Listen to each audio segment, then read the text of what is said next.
Ela está chegando, Caroline Borges, diretora executiva da Rev Gestão de Pessoas. Carol, bom dia, bem-vinda. Bom dia, Ariane, bom dia aos nossos ouvintes nessa manhã de quinta, chuvosa em Brasília. É isso aí, Carol. Hoje a gente conversa então sobre cultura organizacional. Quero que você explique para a gente esse conceito e a importância da gente discutir ele hoje. Então vamos lá, a cultura é o que é de fato praticado pelas empresas, é um padrão, né, de atitudes, comportamentos que são praticados, observados no dia a dia, valorizados e reconhecidos dentro da empresa. E problemas relacionados à cultura trazem sintomas sérios para as organizações, então desde dificuldade em atrair gente, a reter talentos, uma entrada e saída de gente de forma muito recorrente, que a gente chama de turnover, uma dificuldade de engajar pessoas. E, Ariane, cultura isoladamente ela não gera resultado. Trabalhar só cultura, como também não trabalhar apenas em estratégia da empresa. Elas precisam andar juntas.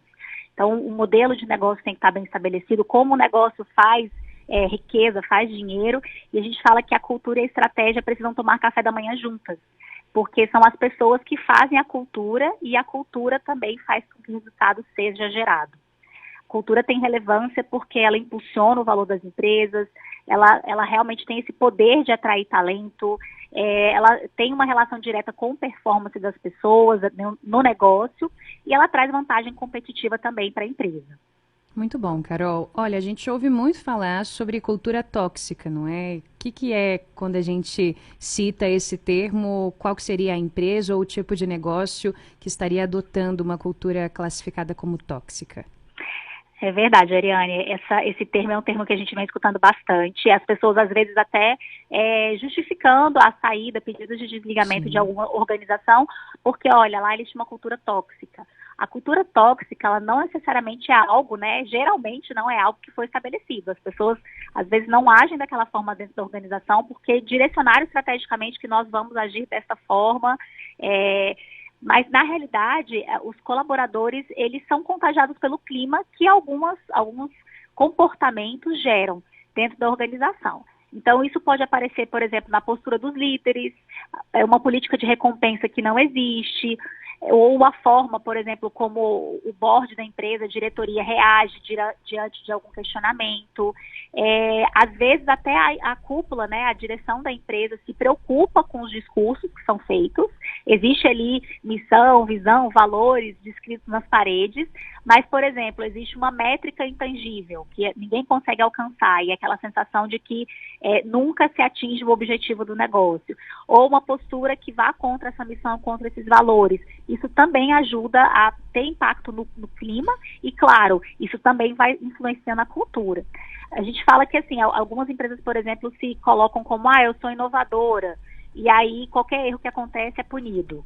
Ou a empresa se coloca como flexível, mas não existe flexibilidade nenhuma às vezes, de alguém poder sair para resolver algo pessoal num momento específico, ou de ter algum tipo de flexibilidade de horário, ou a empresa é inclusiva e você vê só jovem trabalhando, não tem ninguém, por exemplo, 50 mais. Então, um gestor grita com o colaborador, né? O que acontece quando isso ocorre na organização? Ou nada acontece, ou o gestor é chamado, é sinalizado, pontuado, olha, isso não pode acontecer. Em alguns casos, o gestor é desligado, isso não é aceito pela organização. Isso reflete cultura. Qual que é a cultura da empresa frente a essas situações? Tá? Então, existem sinais que podem apontar, inclusive, para a necessidade de olhar para a cultura. Eu estou tendo um turnover alto, estou tendo um baixo engajamento, está tendo muita fofoca, muito rádio corredor, que a gente fala, né, rádio peão, está fervendo na empresa. Será que a comunicação está sendo bem trabalhada? É uma cultura que preconiza a comunicação? Está tendo muita competitividade, barreira entre os setores, eles não se falam, competem, não colaboram. Tudo isso pode apontar para uma necessidade de se olhar para a cultura. Muito bem, Carol. E pode ser que tenha gente nos acompanhando, nos escutando agora, que é empreendedor ou ocupa um posto de liderança dentro de uma organização e que, de repente, nunca parou nem sequer para refletir sobre a cultura dessa empresa, sobre como ela é ou não colocada em prática. Dá para mudar essa cultura? Dá para, a partir de agora, lançar um olhar um pouco mais especial sobre essa questão para, de hoje em diante, uma boa cultura ser cultivada e boas práticas acontecerem numa empresa? Ariane, essa é uma ótima pergunta, porque as pessoas acham que... eu nunca trabalhei cultura na minha empresa, então ela não existe. Cultura existe, independentemente de eu trabalhá-la de forma intencional ou não. Então, o que a gente recomenda como consultoria, é claro, é que você sempre trabalhe de forma intencional a sua cultura.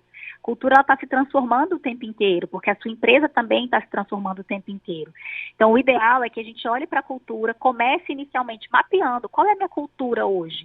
O que eu valorizo? E valorizo não só de forma clara para mim, por meio de políticas, práticas, mas às vezes aquelas questões que são subjetivas, eu preciso observar no comportamento das pessoas, da liderança, no meu comportamento como líder da empresa. Depois desse mapeamento, que a Rev costuma fazer bastante isso nos nossos trabalhos iniciais de cultura, a gente passa por um processo de um plano de ação. O que eu preciso fazer para desenvolver essa cultura? Então, primeiro, eu preciso trabalhar a liderança. A liderança, ela é um porta-bandeira da cultura. Ele tem esse papel-chave de fazer com que a cultura ela seja uma cultura fortalecida de acordo com aquelas pilares de estratégia da empresa. Depois de trabalhar liderança, eu preciso, por exemplo, estabelecer rituais de gestão que me permitam reforçar a cultura. Eu preciso ter essas evidências para as pessoas no dia a dia, como as reuniões são conduzidas, eu tenho momentos de celebração, como é que eu trabalho realmente aquilo que eu valorizo dentro da empresa.